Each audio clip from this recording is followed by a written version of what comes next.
Yang terbaru sekali yang saya nak sebutkan dalam waktu yang tidak panjang ini, isu yang berkaitan dengan GST. Apa benda tu? Goods and Services Tax, cukai perkhidmatan dan barangan, bukan Government Service Tax, Goods and Services Tax, yang sudah pun sejak sekian lama di Malaysia ni kita ada cukai. Tiap-tiap barang yang kita beli dekat kedai itu sebenarnya ada cukai. Cukai itu disebutkan cukai barangan dan juga cukai perkhidmatan, cukai jualan dan cukai perkhidmatan. Ada sampai 10%, ada 15%, ada 20%. Jarang sekali 5-6%. Kita beli kat kedai itu kita tak sedar. Memang dia masuk dalam bil, kalau ada bil dia masuk kat situ. Tetapi kerana sistem cukai ni kerajaan kata tak begitu baik, diamalkan semasa yang lepas. Banyak negara lain pun buat macam itu. Dia kata tak berkesan kerana sebahagian daripada peniaga-peniaga bila pungut apa yang disebutkan tadi, jualan teks dan sebagainya, tak menyerahkan balik pada pihak berkuasa. Jadi ada banyak ketirisan. Pungut banyak tapi tak dapat banyak. Sebab itu negara-negara di dunia ada 180 buah negara, 160 buah negara dah tukar dah sistem lama tu kepada apa yang kita sebut sekarang di Malaysia, yang kita nak laksanakan pada bulan April tahun 2015, tahun depan, yang dipanggil sebagai Goods and Services Tax, GST, iaitu untuk menggantikan sistem lama yang tak baik kepada sistem yang lebih baik, dengan kadar cukai dikenakan 6%. Jadi saya nak jelaskan ini. Kadar ini diputar balikkan oleh pihak pembangkang. Dia kata inilah kerajaan Barisan Nasional, zalim, membebankan rakyat. Tuan-tuan selama ini pun dah kena dah bayar tu, tak sedar. Tetapi sistem tu saya katakan tak berapa baik, tak berapa berkesan. Jadi kerajaan Malaysia mengambil keputusan untuk menggantikan dengan GST, yang ini sudah pun dilakukan oleh 160 buah negara di dunia. Jadi bukan Malaysia saja. Di negara ASEAN ini ada 10 buah negara. Yang belum buat hanya Malaysia, Myanmar dan negara Brunei. Ini saja 3 daripada 10 yang belum laksana. Yang lain sudah dilaksanakan, termasuklah negara Thailand, Singapura, negara Vietnam, Laos, Indonesia, semua dah buat. Kita Malaysia tak buat. Pasal kita mengambil masa sedikit, nak memberitahu orang kita, nak didik orang kita, nak bagai menyampaikan maklumat pada orang kita, supaya bila dah faham, barulah kita laksanakan. Masa zaman Anwar Ibrahim menjadi Menteri Kewangan dulu, dah ada orang nak buat begini. Masa Tun Daim pun begitu. Pasal apa? Pasal sistem ini dianggap sistem yang lebih kemas, lebih baik. Kalau orang bayar cukai itu, dia takkan lari cukai, dia akan bayar pada pihak lembaga hasil dalam negara ataupun dalam negeri kita. Jadi itu sebab dia perkenalkan perkara itu, bukan nak membebankan. Tetapi berbeza sedikit di Malaysia ni berbanding dengan negara-negara yang telah mengamalkan GST ni.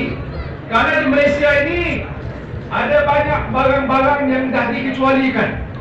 Ini saya nak sebutkan. Yang ni pihak pembangkang tak beritahu.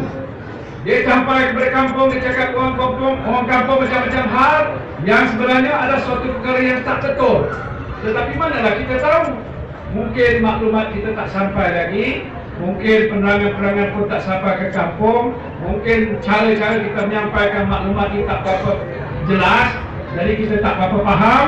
Itu tidak boleh disalahkan. Tapi saya jelaskan sini, banyak negara bila mengamalkan GST, dia tak ada bagi exception, dia tak ada bagi pengecualian. Maknanya kalau nak kena GST, semua kena GST. Tapi di Malaysia ada yang tak dikenakan GST. Apa dia? Ini tuan-tuan dia harus tahu. Barang-barang makanan tak ada GST. Yang tuan-tuan makan tadi memang tak ada GST pun, saya pun tak bayar apa-apa pun, free. Kan? Barang-barang makanan, beras, tepung gandum, sagu, kacang dal, gula pasir, garam, minyak masak, rempah ratus, susu bayi. Ini antara beberapa perkara yang saya senaraikan tadi yang tak kena bayar GST.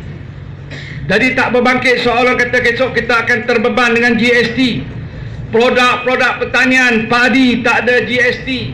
sayur-sayuran segar tak ada GST, ternakan, daging lembu tak ada GST, kambing tak ada GST, kerbau tak ada GST, khinzir, bagi orang bukan Islam tak ada GST, ayam, itik termasuk telur ayam dan telur itik tak ada GST, makanan laut tak ada ikan tadi, semua jenis makanan laut termasuk udang, kerang, sotong, ketam, ikan kering, ikan bilis semua tak ada GST. Utility pipe air yang kita gunakan bekalan air tak ada GST. Bekalan elektrik 300 unit pertama tidak ada GST. Pengangkutan awam, naik bas tak ada GST, naik taksi tak ada GST, naik kereta sewa tak ada GST, naik rail tak ada GST, naik kereta api tak ada GST, naik ERL tak ada GST, naik LRT tak ada GST, tol Rebuh raya tak ada GST, jambatan tak ada GST, pengangkutan air tak ada GST, perumahan, jual beli, sewa rumah, kediaman tak ada GST, tanah pertanian dan tanah kegunaan umum tak ada GST, perkhidmatan kesihatan, pergi rawatan-rawatan perubatan tak ada GST, pendidikan swasta tak ada GST, masuk ke sekolah kerajaan memang pun tak ada GST, tuan-tuan pun tak bayar apa-apa pun. Kena tepuk tangan.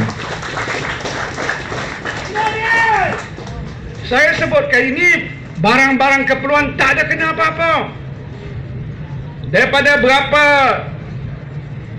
harga barang yang dikatakan akan naik, jumlahnya tidak banyak. Kalau ada pun peningkatan berapa kategori barangan saja.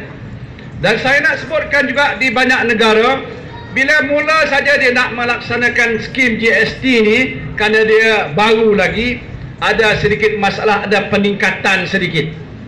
Maknanya bukan kos, naik kadar inflasi sedikit. Lepas setahun dia akan menurun dan merata balik semula. Itu biasalah perkara-perkara baru. Umumnya tidak akan membebankan pada pihak pengguna, terutamanya bagi barang-barang keperluan asas yang saya sebutkan tadi.